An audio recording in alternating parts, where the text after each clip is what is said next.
চাচি আপনার নামটা কি? ফুলমতি। ফুলমতি না?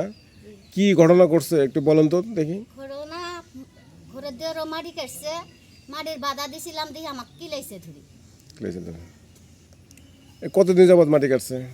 3.5 মাস হচ্ছে, উজার ঈদের পরে। ঈদের পরে না? এই মাটি কাটে কই দিছে এগুলা? ঘরে দিছে। ঘরে দিছে না? এখন কি ভাঙতেছে আপনাদের? এখন আমার ঘরের দেওয়ার ভেঙে জানছে। ভেঙে যাবেন গেছে না? এটা কি তারা মাটি ফেলাই দিবে না? তারা মাটি ফেলে দিব না, যে পাগারে খড়ি খেত দিলেও কয়ে ওর মেয়েরা পাগারও নেমে আমার খড়ি খেত ঢেলে দিছে। এটা নিয়ে কাজে মজা করে। ওর গ্রামের মানুষ সবাই ওর পক্ষে, আমার পক্ষে কেউ নেই। কেউ নাই না? আমার যে জামাই যে আসলো, আমার জামাই ভিজির সাথেও ঝগড়া করে মারামারি করে খিদি দেয়, এটা কাহো পড়ে দিয়ে দেয় না।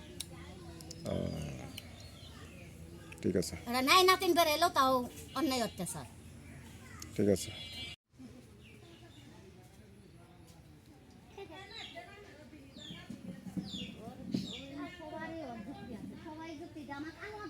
ঘুরে নিয়ে পরে নেপতিন দিছে ঘরের দুয়ারও, যাতে আমার বসতি উড়ি যাবে। আবার ঘরের দুয়ার তুমি মাড়ি তুলিয়ে আবার ঘর ওই দিকে নিয়ে আমার বসতি তুলি দেওয়ার জন্য আমার ঘরের দুয়ারও নেপতিন দিছে, গর্ত করছে। গর্ত করছে না?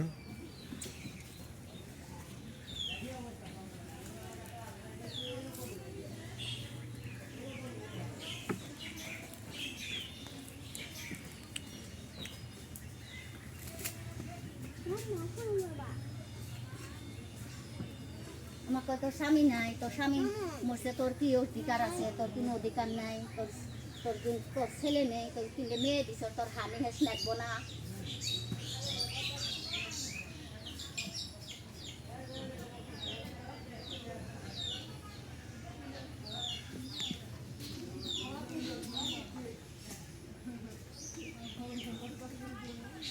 বলেন। ইনি আমার শাশুড়ি হয়। ইনি মনে করেন খুব বিপদে আছে। এই দেখেন রাস্তাটা, এই জায়গাটা ভেঙে মনে করেন যে মাটি কাটছে, উঠানে ঘরে মাটি দিছে, তারপরে এই বেডির উপরে কত করতেছে। আর মনে করেন যে বালু দেয় তরকারির মধ্যে, আবার ভাতের মধ্যে বালু দেয়, এটা আবার মারতে আসে আমার সবজিরে। মনে করেন বিশাল একটা সমস্যায় আছে আমার সবজিটা, এটা আপনারা একটু দেখেন। আচ্ছা, এই যে উঠানের মধ্যে মাটি কাটছে, মাটি কাটা কোন জায়গায় দিছে? এটা আপনার ঘরে দিছে, ঘরে একবারে মাঝখানে দিছে, ঘরে দিছে না? এটা আপনার মাঝখানে দিয়ে আমাদের এই জায়গাটা সম্পদটা ভাঙার চেষ্টা করে দিয়ে যুক্তি দিয়ে আমার ঘরের দেওয়ারও নেপতিন দেওয়াইলো, এই নেপতিন এখানে আসিল না। তারপরে কোনো ভাই আমার খেয়ে আর পাই না দিয়ে ঘরে দুয়ারও মাড়িকে দিয়ে। মানুষের হাতত মানুষ যে পর্যন্ত পরে নি পর্যন্ত ঠিক হয় না, কেউ না। এটা এখন আমি কি আর ফল নেই, কি আর দল নেই। এই বেড়ি এহানি অতন সরি জায়গা, তারপরে তিনি এলাকা একবারে ঠান্ডা কথাটা বুঝতে হলা, সবলি ঠান্ডা হবো, যেটা কি হয়। আরে বাবা ওটাই